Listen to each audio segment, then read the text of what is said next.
भारतीय शेयर बाजार में गिरावट का दौर जारी है। लगातार एफआईआईज की बिकवाली और स्लो अर्निंग के बाद से हमें आज भी मतलब 2025 में भी गिरावट देखने को मिल रही है। इंडेक्स डाउन है, लेकिन एक रिसर्च ग्रुप है जो अभी भी भारतीय शेयर बाजार को लेके बुलिश बना हुआ है और वो रिसर्च ग्रुप का नाम है सिटी ग्रुप ने अभी भी अपना स्टैंड चेंज किया है, न्यूट्रल से ओवरवेट रेटिंग दी है। लेकिन इसके पीछे के तर्क क्या है, उन्होंने ये रेटिंग क्यों चेंज की, न्यूट्रल से वो भारतीय शेयर बाजार को लेके ओवरवेट क्यों हुए, इसके अलावा उनका निफ्टी का टारगेट क्या है, ये सब कुछ जानेंगे। तो इस वीडियो से के साथ अंत तक बने रहिएगा, क्योंकि ये रिसर्च रिपोर्ट काफ़ी इंटरेस्टिंग होने वाली है और आपको शेयर मार्केट से जुड़े काफ़ी कुछ पहलुओं के बारे में इसमें पता चलेगा।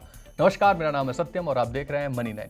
सबसे पहले इस सिटी ग्रुप की बात कर लेते हैं कि इनकी रिसर्च में क्या बात कही गई। दरअसल इन्होंने न्यूट्रल से अपनी रेटिंग बढ़ा के ओवरवेट कर दी है, यानी कि ये अभी भी भारतीय बाजारों पर बुलिश बने हुए हैं।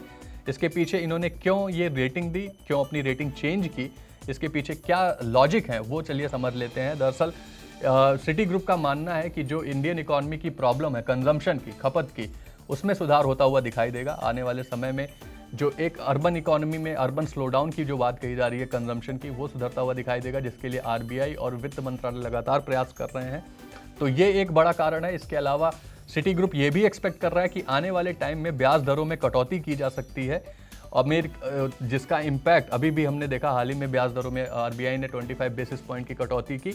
आने वाले टाइम में उन्होंने भी अपना न्यूट्रल स्टैंड मॉनेटरी पॉलिसी को लेकर बना रखा है, तो और भी ये कटौती हमें देखने को मिल सकती है। उस पर आगे इन सभी पॉइंट्स पर हम डिटेल में भी बात करेंगे, लेकिन मेजर लॉजिक क्या दिए गए वो समझ लेते हैं। तो सिटी ग्रुप ये भी एक्सपेक्ट कर रहा है कि रेट कट आने वाले टाइम में और भी देखा जा सकता है।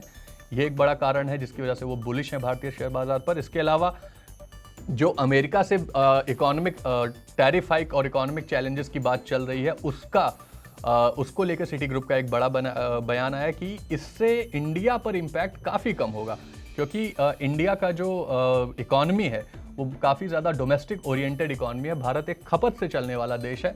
हम अपनी ही जनता के लिए प्रोडक्ट्स बनाते हैं, और अगर हम अपनी ही जनता में बेच पाएँ वो प्रोडक्ट्स, तो हमें किसी बाहर के लोगों की ज़रूरत नहीं पड़ेगी। सिटी ग्रुप का यही मानना है कि इंडिया की जो इकोनॉमी है वो डोमेस्टिक ओरिएंटेड है। वो अपने प्रोडक्ट्स को बाहर बेचने की बजाय अगर अपने ही देश में बेच रहे हैं तो भी कंपनियां बहुत अच्छा करेंगी, जिसकी वजह से ये बुलिश बने हुए हैं भारतीय शेयर बाजार पर। अब चलिए इन सारे पॉइंट को थोड़ा डिटेल में समझते हैं और आखिर में ये भी जानने की कोशिश करेंगे कि निफ्टी 50 को लेकर सिटी ग्रुप ने क्या टारगेट दिया है। तो सबसे पहले खपत की बात कर लेते हैं। खपत पर ये क्यों बुलिश है सिटी ग्रुप। इनकम टैक्स में कटौती और इंफ्रास्ट्रक्चर ग्रोथ, ये दो चीज़ें ऐसी हैं जिसको लेके ये कंजम्पशन की थीम पर प्ले कर रहे हैं, और इन्हें लग रहा है कि लोगों के पास पैसे बढ़ेंगे, जिससे जो तिमाही नतीजे बुरे आए हैं दिसंबर तिमाही के, उनमें सुधार आता हुआ दिखाई देगा। दरअसल हाल ही में बजट के दौरान जो टैक्स में सैलरीड क्लास को राहत दी गई है, उससे लोगों के पास पैसे आएंगे और वो उससे कंजम्पशन को बूस्ट मिलता हुआ दिखाई देगा, सिटी ग्रुप का मानना है। जिसके बाद खपत को लेके एक मेजर चैलेंज जो है वो कम होता हुआ दिखाई देगा।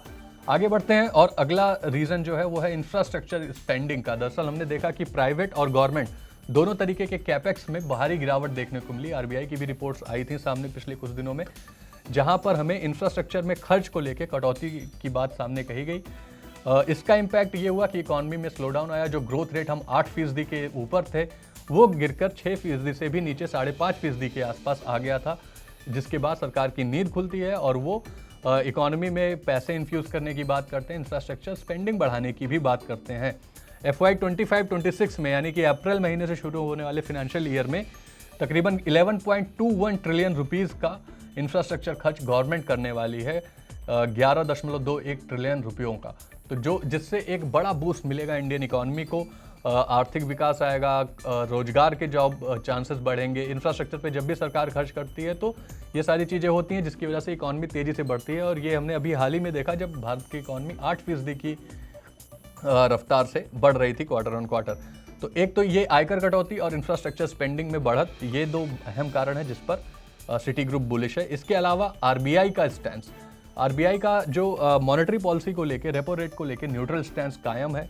आरबीआई ने भी ये बात बोली है कि हम आने वाले समय में अगर इकोनॉमी हमें अलाउ करती है तो हम और रेट कट कर सकते हैं, और इसी वजह से सिटी ग्रुप का भी ये मानना है कि आने वाले समय में ब्याज दरों में कटौती हो सकती है, मॉनेटरी पॉलिसी में ढील दे सकता है आरबीआई 50 बेसिस पॉइंट का रेट कट इस साल और कर सकता है। अभी हमने 25 देखा, 50 बेसिस पॉइंट के रेट कट की और उम्मीद सिटी ग्रुप लगा के बैठा हुआ है, जिसकी वजह से शेयर मार्केट को राहत मिलेगी। अभी हमने देखा कि कैश रिजर्व रेशियो में भी कटौती की गई, जिसकी वजह से इकॉनमी में पैसे इन्फ्यूज़ हुए, बैंकिंग सिस्टम में पैसे इन्फ्यूज़ हुए। ये सब चैलेंजेस आरबीआई लगातार बोल रहा है कि बैंक्स के पास पैसे नहीं है और इकॉनमी को चलाने के लिए बैंक्स के पास पैसे आना बहुत ज़रूरी है, जिसकी वजह से सीआरआर रेट कट किए गए पहले, उसके बाद फिर हमने रेपो रेट में भी कटौती देखी, ताकि बैंकों के पास थोड़ी सी इनकम ज़्यादा है और वो लोन देना शुरू करें, अच्छे लोन्स दें, जिससे इकॉनमी में तेज़ी देखने को मिले। तो आरबीआई के जो स्टैंड है उनको लेके सिटी ग्रुप काफ़ी ज़्यादा बुलिश है कि एक तो रेट कट हो सकता है और आरबीआई और भी कई अहम कदम उठा सकते हैं, जिससे इकॉनमी में पैसे इन्फ्यूज़ होते हुए दिखाई देंगे। अब सबसे अहम बात कि निफ्टी 50 कहाँ तक जाएगा। सिटी ग्रुप ने पहले भी एक रिसर्च रिपोर्ट दी थी, जिसमें इन्होंने दिसंबर महीने तक 26,000 का टारगेट दिया था निफ्टी 50 के लिए।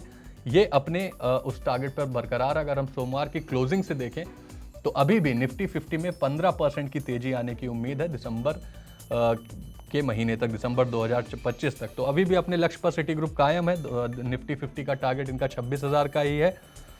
फरवरी में हालांकि इसके बाद भी ये रिसर्च रिपोर्ट काफ़ी पहले आई थी, लेकिन इसके बाद भी ये उस टारगेट पर बरकरार है। लेकिन इसके बाद भी हमें बिकवाली शेयर बाजार में देखने को मिल रही है। विदेशी निवेशकों की टैरिफ को लेकर अनिश्चितता बनी हुई है। इसके साथ ही जो स्लो कंजम्पशन है उसको लेकर चिंता बनी हुई है, जिसकी वजह से अर्निंग्स प्रभावित हो रही है और निफ्टी 50 में हमें लगातार गिरावट देखने को मिल रही है। अब देखना ये होगा कि सिटी ग्रुप जिन मुद्दों पर बुलिश है, जो इस समय की चुनौतियां हैं, उन्हीं मुद्दों को इन्होंने बोला है कि ये आने वाले टाइम में रिजॉल्व हो जाएंगी और हमें उसमें सुधार होता हुआ दिखाई देगा, जिसकी वजह से ये बुलिश हैं। तो क्या ये इकॉनमी सुधरती हुई आपको भी दिख रही है?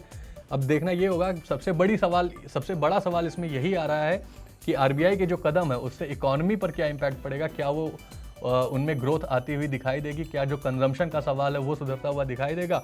इन सारे मुद्दों का जवाब तो हमें आने वाले टाइम में ही पता चलेगा। लेकिन सबसे बड़ा सवाल, आप ये डेट और लेवल नोट करके रख लीजिए कि निफ्टी 50 का टारगेट 26,000 का है। देखते हैं कि सिटी ग्रुप इस बार सही साबित होता है या नहीं।